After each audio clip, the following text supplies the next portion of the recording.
أعوذ بالله من الشيطان الرجيم. بسم الله الرحمن الرحيم. الحمد لله الذي لا يبلغ مدحته القائلون ولا يحصي نعماءه العادون ولا يؤدي حقه المجتهدون الذي لا يدركه بعد الهمم ولا يناله غوص الفطن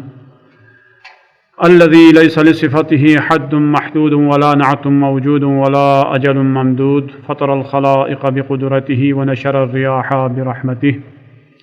ووتد بالصخور ميدان أرضه ثم الصلاة والسلام والتحية والإكرام على سيد الأنام أبي القاسم المصطفى محمد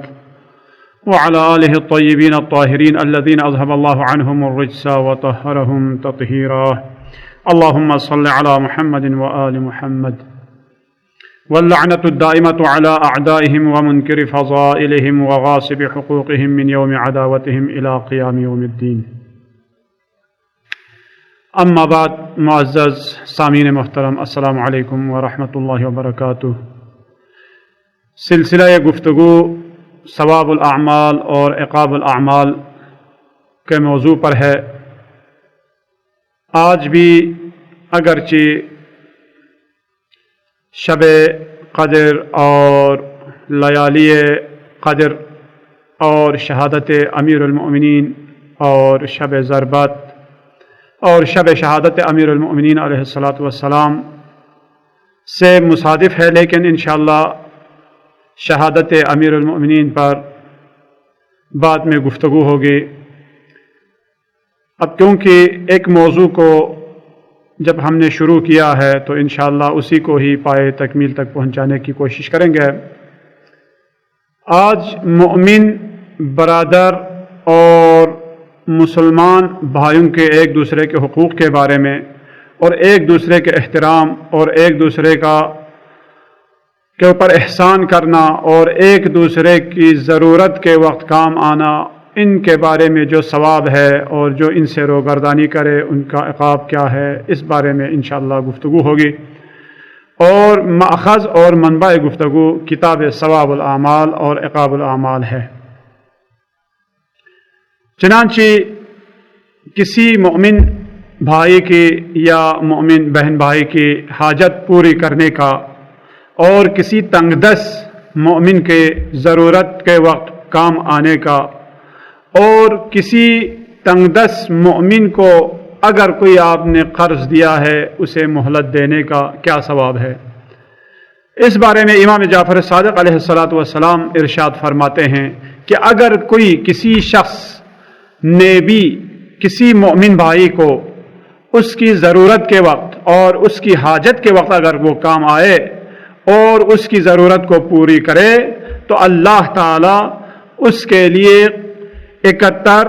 یا 70 حاجتوں کو، وہ بھی قیامت کی اور آخرت کی 70 حاجتوں کو اللہ تعالیٰ پوری کرتا ہے. اگر کسی فقیر مومن کی مدد کرے تو اللہ تعالیٰ اس کے دنیاوی اور اخروی تمام حاجت کو پوری کرتا ہے. اور کسی مومن کی اگر عیب پوشی کی، کسی مومن کی اگر کوئی سر اور عیب یا کوئی عیوب کو اگر آپ نے چھپایا تو اللہ تعالیٰ بھی آپ کے 70 عیوب کو قیامت کے دن چھپائے گا. جب تک ایک مومن دوسرے مومن کو اس کی ضرورت کے موقع پر اس کی مدد کرتا رہتا ہے، اللہ تعالیٰ بھی اس کی مدد کرتا رہتا ہے. اور مومن کو اگر آپ نے کچھ کھلایا یا کچھ پلایا تو اللہ تعالیٰ اس بارے میں کتنا ثواب آپ کے لیے رکھا. امام زین العابدین علیہ الصلاۃ والسلام ارشاد فرماتے ہیں کہ اگر کسی پیاسے مومن کو پانی پلا دے تو اسے بہشتی پانی سے یعنی حوض کوثر سے اسے اللہ تعالیٰ سیراب کرے گا. اور اگر کسی بھوکے مومن کو اگر کسی نے کھانا کھلایا تو اسے جنت کے پھل سے اس کو سیر کیا جائے گا. اور اگر کسی مومن کو لباس پہنائے تو اسے بہشتی سبز لباس پہنائے گا. یہ حدیث ہے ثواب الاعمال صفحہ نمبر 291 پر امام صادق علیہ الصلوۃ والسلام ارشاد فرماتے ہیں کہ اگر کسی بھوکے مومن کو کھانا کھلائے تو جنت میں اس کے لیے بھی ایک وسیع دسترخوان بچھائے گا جس پر سارے جن اور انس اس کے اوپر سیر ہوں گے، اور وہاں پر سیر پیٹ بھر کر وہاں پر کھانا کھا سکتے ہیں۔ اور یہ ثواب ہے جو اس دسترخوان پر جتنے افراد سیر ہو جائیں گے اس کا ثواب اس مومن کو عطا کرے گا۔ تو مومن جو اللہ تعالیٰ کا سب سے عزیز مخلوق ہے، کیونکہ روایتوں میں ہے کہ انسان کا اور مومن کا دل ہی اللہ تعالیٰ کا گھر ہے۔ خانہ کعبہ سے بڑھ کر مومن کی عظمت بیان ہوئی ہے، کیوں؟ اس لیے کہ مومن کا دل اللہ تعالیٰ کا گھر ہے، لہذا مومن کی حاجت روائی، مومن کی ضرورت کے وقت کام آنا اور مومن کو دکھ درد کے موقع پر اس کے دکھ درد کو بانٹنا، یہ اللہ تعالیٰ کو بہت پسند ہے۔ اسی لیے اگر کوئی شخص مقروض ہو جاتا ہے یا کوئی مومن قرض لینا چاہتا ہے تو اسے قرض دینے کا ثواب کتنا ہے۔ امام جعفر صادق علیہ الصلوۃ والسلام رسالت میں آپ صلوات اللہ علیہ سے ایک روایت نقل فرما رہا ہے، اگر کوئی کسی مومن کو قرض دے اور جب تک وہ اسے پلٹانے کے قابل نہ ہو جائے اور اسے مہلت دے تو اللہ تعالیٰ اس کے تمام مال اور دولت کو پاک و پاکیزہ کر دیتا ہے، اور واپس لینے تک فرشتے اس کے اوپر درود بھیجتے رہتے ہیں اور اس کے لیے صدقہ کا ثواب لکھا جاتا ہے۔ جب تک وہ مومن خود واپس نہ کرے اس وقت تک مہلت دینے کا یہ فائدہ ہے کہ جب تک اس کا مال اس کے پاس واپس نہیں آتا وہ صدقے کا حکم رکھتا ہے اور صدقے کا ثواب ہے۔ اور صدقہ جس طرح یعنی مومن کے لیے بلاؤں کو دور کرتا ہے، اسی طرح یہ قرض الحسنہ بھی مومن کے لیے بلاؤں کو دور کرتا ہے، کیونکہ ایک روایت میں ہے کہ صدقہ بہتر ہے یا قرض الحسنہ بہتر ہے۔ یہاں پر فرماتے ہیں کہ قرض الحسنہ دینا، مومن کو قرض دینا بہتر ہے صدقہ دینے سے۔ کیوں؟ اس کی علت اور اس کا فلسفہ کیا ہے؟ فلسفہ یہ بتاتے ہیں کیونکہ اگر آپ نے کسی شخص کو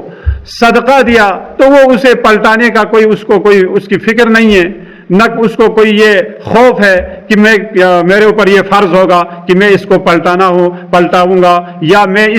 مجھ پر واجب ہوگا کہ میں یہ کسی معین وقت میں اس کو پلٹا دوں۔ کوئی پرواہ نہیں، کوئی فکر نہیں، بس کسی مومن نے اس کو صدقہ دیا، وہ اس نے آرام سے کھایا۔ اب وہاں پر سستی اور تنبلی کا درس ملتا ہے اسے، کیونکہ اس کو مفت میں ملتا ہے، کیونکہ اسے صدقہ خیرات آرام بیٹھ کر اسے ملتا ہے، تو وہ اس کے بعد کوئی تلاش یا کوئی کوشش یا کوئی جدوجہد کرنے کے لیے وہ آمادہ نہیں ہوتا۔ لیکن اس کے مقابلے میں اگر کسی مومن کو اگر آپ قرض الحسنہ دیتے ہیں، قرضہ دیتے ہیں، تو وہ مومن اس فکر میں رہتا ہے کہ اب تو اپنی حاجت پوری ہو گئی، اپنی ضرورت اب تو پوری ہو گئی، جس چیز کی ضرورت تھی اور جس چیز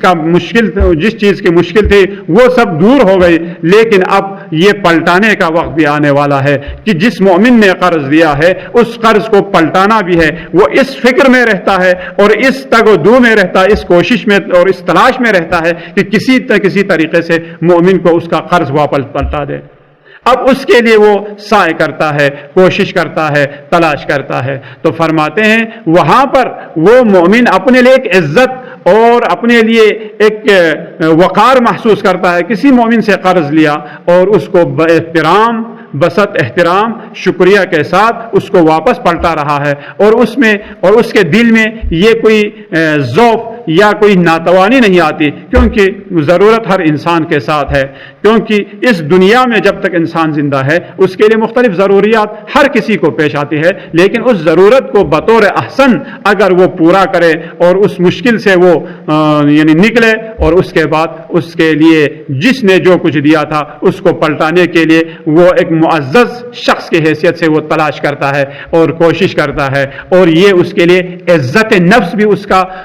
باقی رہتا ہے اور اس کی اپنی ضرورت بھی پوری ہوتی ہے۔ لہذا فرمایا صدقہ دینے سے بہتر ہے کسی کو قرض دے دیں، اور قرضہ دینے کا ثواب صدقہ دینے سے زیادہ ہے۔ لہذا فرمایا کہ کسی بھی مومن کو اگر ہم قرض دیتے ہیں یا صدقہ دیتے ہیں تو اس کا ثواب اللہ تعالیٰ کے نزدیک وہاں پر معین ہے اور مشخص ہے۔ اب اسی سلسلے میں کبھی انسان کے لیے پیش آتا ہے کہ اس کی ضرورت بہت زیادہ ہے، مومن کبھی مالی مشکلات کا شکار ہو جاتا ہے، اس وقت وہ مجبور ہے کہ اپنے بھائی کے طرف سے جو قرض اس نے لیا تھا اسے واپس پلٹا نہیں سکتا، تو ایسی صورت میں کیا کرے؟ قرض دینے والے شخص پر اس کے لیے کیا حکم ہے اور اس کی تکلیف کیا ہے؟ تکلیف تو یہی ہے کہ اگر جو شخص مقروض ہے، جو مومن، وہ قرض کو نہیں پلٹا سکتا تو اس کے لیے معاف کرے، اور اس کے لیے بھی کیونکہ نیت شرط ہے، کسی بھی عمل خیر اس سے بہتر اس کی نیت خیر ہے۔ نیت المؤمن افضل من عملہ، نیت جو ہے وہ مومن کے خود فعل سے زیادہ افضل ہے، کہ وہ کس نیت سے اسے چھوڑ رہا ہے یا کس نیت سے اسے مہلت دے رہا ہے، کیونکہ ہر عمل خیر جو ہے وہ نیت پر منحصر ہے۔ عمل کیونکہ دو صورت ہے عمل کی، ایک عبادت ہے اور ایک معاملات ہے۔ عبادت کے لیے شرط اساسی ہے وہ خالص نیت ہو، نیت اس کی خالص ہو، اور اگر نیت صحیح نہ ہو تو وہ جتنا بھی نیک عمل انجام دے گا اس کا کوئی صلہ جو ہے وہ خاطر خواہ اسے عطا نہیں ہوگا۔ لہذا اگر کسی شخص نے اپنے مقروض کو اللہ تعالیٰ کے خاطر اسے معاف کر دے تو اس کا ثواب کتنا ہے۔ چنانچہ امام موسیٰ کاظم علیہ السلام فرماتے ہیں کہ رسول خدا نے فرمایا، اگر کوئی مقروض حاکم شرع کے پاس پہنچے اور اس پر قسم آئے لیکن عظمت الہی کے پیش نظر اس نے اسے معاف کیا تو اللہ تعالی قیامت کے دن اس کے لیے مقام ابراہیمی سے کسی کم مقام پر راضی نہیں ہوگا۔ یہ ثواب ہے کسی مومن کو معاف کرنے کا کہ آپ کو قیامت کے دن حضرت ابراہیم علی نبینا علیہ السلام خلیل اللہ کا مقام عطا ہوگا۔ کیوں؟ اس لیے کہ آپ نے اللہ کے خاطر اسے معاف کیا۔ اور مومن بھائی اور مسلمان بھائی کی سختی اور حاجت کے وقت کام آنے کا کتنا ثواب ہے۔ راوی کہتا ہے، میں نے امام جعفر صادق علیہ السلام سے سنا ہے کہ آپ فرما رہے تھے کہ کسی مومن کی سختی اور ضرورت کے وقت اگر کوئی اس کی حاجت پوری کرے اور اس سختی اور مشکلات کو اس کے دور کرے تو اللہ تعالیٰ اسے 72 رحمت عطا کرے گا، اور ایک رحمت اس کی دنیاوی زندگی کے اصلاح کے لیے کافی ہوگی، اور باقی 71 رحمت اس کے لیے قیامت کے دن ترس اور خوف اور اس کے وحشت کو دور کرنے کے لیے اللہ تعالیٰ ذخیرہ کرے گا۔ یہ روایت ہے ثواب الاعمال صفحہ نمبر 329 پر موجود ہے کہ اس میں ایک مومن کے لیے اگر آپ نے کسی مومن بھائی کے سختی کے وقت یا اس کی مشکلات کے وقت اس کی حاجت کو اگر آپ نے اس کی حاجت روائی کی تو اللہ تعالیٰ آپ کا 72 قیامت کے دن آپ کی 72 حاجتیں پوری کرے گا، اور ان میں سے 72 رحمت عطا کرے گا، اور ان 72 رحمت میں سے صرف ایک رحمت دنیاوی زندگی کے لیے کافی ہوگی، اور باقی 71 رحمت قیامت کے دن جب اس وقت ضرورت زیادہ ہے، وہاں پر انسان زیادہ محتاج ہے، وہاں پر ہمارے لیے وحشت اور دکھ درد کے موقع پر 71 رحمت جو ہے اللہ تعالیٰ وہاں کے لیے ذخیرہ کرتا ہے۔ یہ ہے ثواب۔ مومن کو اسی طرح خوشحال کرنے کا کتنا ثواب ہے۔ ایک شخص یعنی ادخال السرور فی قلب المؤمن، اس کا کتنا ثواب ہے۔ امام صادق علیہ السلام فرماتے ہیں کہ آپ نے کسی شخص نے کسی مومن کو خوشحال کیا تو اللہ تعالیٰ اسے قیامت کے دن خوشحال کرے گا اور اسے کہے گا جو بھی چاہے اس سے مانگے، اللہ سے مانگے، کیونکہ تو نے اللہ کے دوستوں کو خوشحال کیا ہے، اور اس کے بعد اللہ تعالیٰ اسے اتنی نعمتیں عطا کرے گا کہ اس کے گمان میں بھی نہیں ہوگی۔ رسول خدا صلوات اللہ علیہ نے فرمایا، کوئی بندہ ایسا نہیں جو ایک مومن کو خوشحال کرے گا مگر اللہ تعالیٰ اس خوشحالی سے ایک مخلوق عطا کرے گا جو قیامت کے دن جہاں بھی اسے مشکلات اور سختیاں پیش آئیں گی وہاں پر اس کے ساتھ ساتھ حاضر ہوں گے، اور کہیں گے جب اسے کوئی ڈر اور خوف ہو تو وہ اسے تسلی دیتا رہے گا اور کہے گا تو ڈرنا نہیں، اور وہیں پر مختلف مقامات پر رحمت الہی کی اسے امید دلاتا رہے گا اور کہے گا کہ تم ڈرنا نہیں الہی، رحمت الہی نزدیک ہے، اور وہ اس سے سوال کرے گا آخر تو کون ہو، تو کون ہو، اور اللہ تعالیٰ تجھ پر رحم کرے۔ اگر کوئی پوری دنیا میری ہوتی اور میں تمہارے لیے بندہ حقیر کی مدد کرنے پر تجھے عطا کرتا، تب بھی وہ سب تمام چیزیں کم تھی، اور تو کون ہے، اور جو تو میری مشکلات کے وقت، جو میری سختیوں کے وقت تو میرے لیے تسلی دینے کے لیے آ رہے ہو اور میرے ساتھ ساتھ ہو۔ تو وہ کہے گا میں وہی خوشی اور وہی خوشحالی اور وہی سرور ہوں جو تو نے دنیا میں فلان مومن کے دل میں تو نے ڈال دیا تھا۔ تو اس ادخال سرور فی قلب المؤمن سے وہ مثالی مخلوق عطا ہوگا، اور مثالی مخلوق اس کے لیے قیامت کے دن مشکلات کے وقت اس کے ساتھ ساتھ ہوں گے۔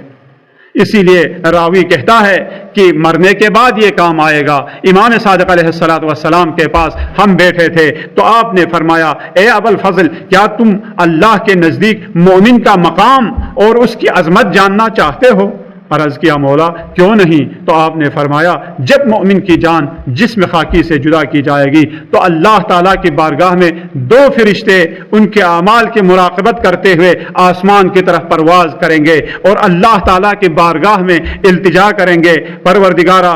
یہ تیرا نیک بندہ تھا جو تیری اطاعت میں ہمیشہ آگے آگے رہتا تھا اور آسمان اور تیری نافرمانی کرنے سے وہ دور رہتا تھا، اب اسے اپنی طرف بلائے ہو، ایسی حالت میں کیا حکم ہے؟ اللہ تعالیٰ فرشتوں کو حکم دے گا کہ تم دنیا میں پلٹ جاؤ اور اس مومن کے قبر پر حاضری دو اور وہاں پر بیٹھ کر تسبیح و تحلیل میں مصروف ہو جا، اور اس کا ثواب اللہ تعالیٰ اس مومن کو عطا کرتا رہے گا۔ تو وہ مثالی انسان بھی اسے اٹھایا جائے گا اور اس کے آگے آگے وہ چلے گا، اور جب اسے کوئی خوف ہوگا تو اسے کوئی خوف کا احساس ہوگا تو وہ اسے تسلی دیتا رہے گا اور اللہ تعالیٰ کی رحمت کی امید دلاتا رہے گا، یہاں تک کہ وہ خدا کے سامنے حساب کتاب کے لیے حاضر ہو جائے گا۔ اور اس وقت اللہ تعالیٰ کا یہ نیک اور خالص بندہ مومن جو اس کے لیے حساب و کتاب تو آسان ہی ہے، اور اس کے ساتھ ساتھ وہ مخلوق بھی اس کے ساتھ ساتھ تسلی دیتے رہے گا، اور جب وہ مثالی انسان اس سے نزدیک ہوگا تو وہ آخر میں یہی کہے گا بندہ مومن آخر یہ بتا اے بہترین شخص، اے بہت ہی یعنی میرے لیے ہمراہ اور اے میرے لیے وحشت کے موقع پر کام آنے والا دوست، اور تو بہت بہترین دوست ہے، آخر تو کون ہے کہ جو میرے لیے اتنی مشکلات اور سختیوں کے وقت تم میرے کام آئے؟ آخر تم کون ہو؟ تو اس وقت وہ یہی کہے گا میں وہی خوشی اور وہی خوشحالی اور وہی سرور ہوں جو تو نے دنیا میں مومن انسان کے دل میں تو نے ڈالا ہے۔ تو یہ ادخال سرور فی قلب المؤمن کا ثواب ہے۔ اب سرور کیسے پیدا ہو سکتا ہے اور مومن کو کس طرح خوش کیا جا سکتا ہے، وہ ہر انسان خود بہتر جانتا ہے، اور وہاں جس موقع پر مثال کے طور پر جو مومن محتاج ہے تو اس کے احتیاج کو پوری کرے تب وہ مومن خوشحال ہوگا، یا اگر کوئی بیمار ہے تو اس کے لیے تسلی اور اس کے لیے آپ تیمارداری کے لیے جاتے ہیں، یا اس کے لیے پرستاری کے لیے جاتے ہیں، یا اس کے لیے آپ وہاں پر تسلی دینے کے لیے جاتے ہیں، اس کے خبر کے لیے جاتے ہیں، اس کے لیے جب وہاں جا کر آپ کوئی ایسی بات کریں جس سے وہ زندگی کی امید اس کے دل میں پیدا ہو جائے تو اس سے انسان کے دل میں خوشی پیدا ہو سکتی ہے۔ اور یا کسی خاندان کے لیے کوئی اور مشکل ہے، اس مشکل کو اگر انسان مکمل پورا کرے اور اس مشکل کے وقت اسے کام آئے اور اس مشکل کا حل ڈھونڈے تو اس وقت اس کے لیے اس کے دل میں سرور پیدا ہوگا۔ لیکن ایسا نہیں، بلکہ بعض دفعہ ہم کہتے ہیں کہ کوئی مذاق کرتے ہیں یا کوئی شوخی کر کے یا کوئی ہنسی مذاق کر کے پھر کہتے ہیں کہ یہ مومنین کو خوش کرنا ثواب ہے، یہ مراد نہیں ہے مومنین کو، بلکہ بعض دفعہ ایسا ہوتا ہے کہ ہم مومنین کو خوش کرنے کے آڑ میں کسی اور کی اہانت کریں یا کسی اور کے اوپر تہمت لگائے یا کسی اور کی ہم بے عزتی کرے اور کسی اور کے لیے ہم مذاق کرے اور اس کا مذاق اڑا کر ہم دوسروں کو خوش کریں، وہ تو گناہ کبیرہ ہو سکتا ہے، نہ کہ ادخال سرور مومن۔ بس ادخال سرور مومن اور مومن کی خوشی اور مومن کے دل میں خوشی ڈالنے سے اس کا مقصد یہ ہے اور اس سے مراد یہ ہے کہ اس کی حاجت روائی کرے اور اس کی حاجت پوری کرے اور اس کے مشکلات کے وقت کام آئے۔ تو اسی لیے مومن، کیونکہ یہ ایام الیالی ماہ مبارک رمضان کے ایام ہیں، امام صادق علیہ الصلوۃ والسلام فرماتے ہیں کہ کسی ایک مومن کو افطاری دینے کا کتنا ثواب ہے۔ کسی مومن کے گھر میں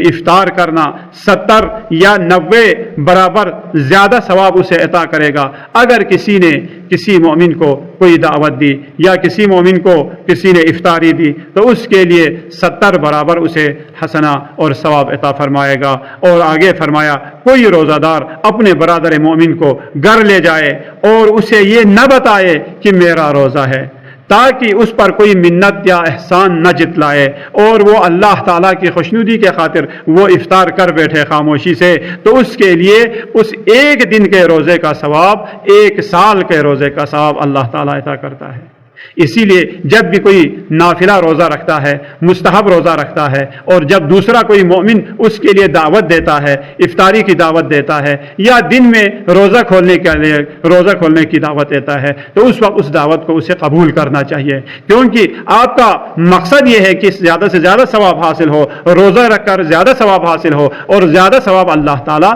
آپ کو اسی میں عطا کرتا ہے۔ جب آپ نے مومن کی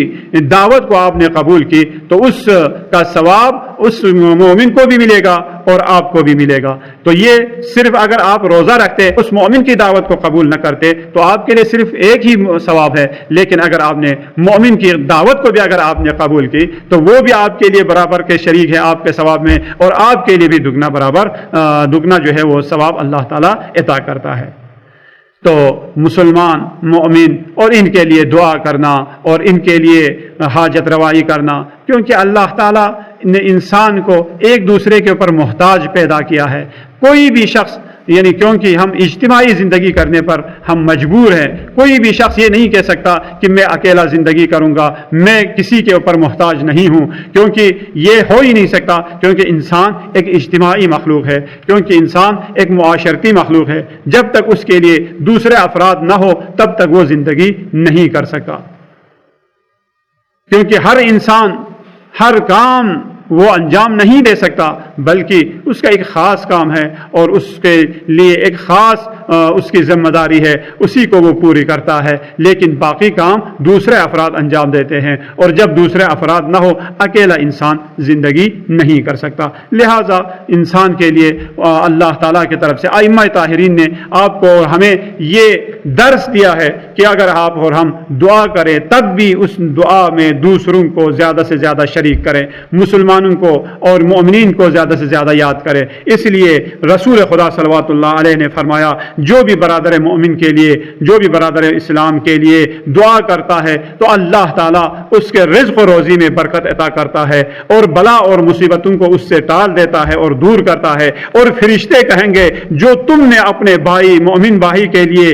تو نے جو دعا مانگی ہے اس کے 2 برابر اللہ تعالیٰ تمہیں عطا کرتا ہے۔ یہ روایت ہے صفحہ نمبر 329 پر اور ثواب الاعمال میں۔ امام رضا علیہ الصلوۃ والسلام بھی فرماتے ہیں کہ دعا اگر کرے تو چھپ کر کرے، اور اگر آشکارا دعا کرے تو اس سے 70 برابر زیادہ ثواب چھپ کر دعا کرنے میں ہے۔ آپ خاموشی سے دعا کریں، اور آپ اگر کسی مومن کے لیے دعا کرتے ہیں تو اس کو تو معلوم نہیں ہے کیا وہ آپ اس کے حق میں دعا کر رہے ہیں یا نہیں کر رہے ہیں، لیکن اس کا ثواب اللہ تعالیٰ 70 برابر آپ کو عطا کرتا ہے۔ امام رضا علیہ الصلوۃ والسلام سے پھر دوسری روایت منقول ہے، اگر مومن مرد و عورت کے حق میں اگر دعا کرے تو حضرت آدم کے زمانے سے لے کر قیامت تک کے تمام مومنین کی تعداد میں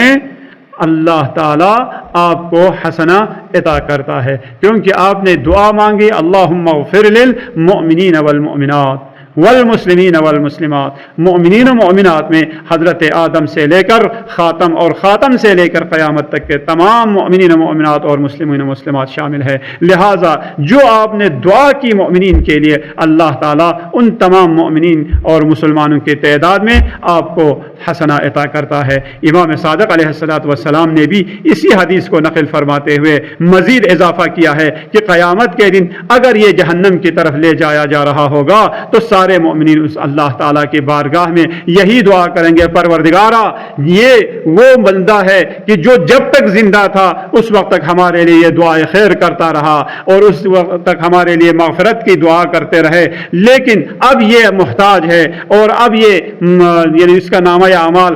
کمزور ہے اور نامہ اعمال جو ہے وہ گناہ زیادہ ہونے کی وجہ سے اس کو جہنم کی طرف لے جایا جا رہا ہے، لہذا اس کے بارے میں ہماری شفاعت قبول کرے۔ تو اللہ تعالیٰ ان تمام مومنین و مومنات جن کے لیے آپ نے دنیا میں دعا کی ہے، آپ نے دنیا میں اللہم اغفر للمؤمنین والمؤمنات آپ نے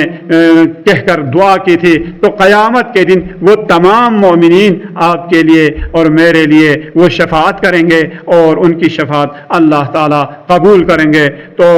اسے بہشت کی طرف واپس پلٹا دیا جائے گا۔ اور یہی بات ہے کہ مومنین و مومنات کو زیادہ سے زیادہ یاد کیا کرو، اور ہم سب یہ جو ایام اور لیالی دعا ہے اور اسی بات پر ہم اکتفا کرتے ہوئے ہم بارگاہ خداوندی میں یہ مبارک راتوں میں ہم دست بدعا ہیں، پروردگارہ جو بھی مومنین و مومنات پریشان حال ہے ان کی پریشانیاں دور فرما، اور جو بھی مومنین و مومنات بیمار ہیں، مریض ہیں، خصوصاً جنہوں نے التماع سے دعا کی ہے، ان سب کو شفا کامل و عاجلہ عطا فرما، اور جو بھی مومنین و مومنات جہاں کہیں بھی ہو ان کی جان مال عزت آبرو اور ناموس کی حفاظت فرما۔ پروردگارہ ہم سب کے عاقبت بخیر فرما، ہم سب کے مرحومین کی مغفرت فرما۔ پروردگارہ شہادت امیر المؤمنین علیہ الصلوۃ والسلام کے ایام ہیں، پروردگارہ ان کی شہادت عظمیٰ کا واسطہ ہم سب کو قیامت کے دن امیر المؤمنین علیہ الصلوۃ والسلام کی شفاعت نصیب فرما۔ من نبی والہ اللہم صلی علی محمد وآل محمد۔ السلام علیکم ورحمۃ اللہ وبرکاتہ۔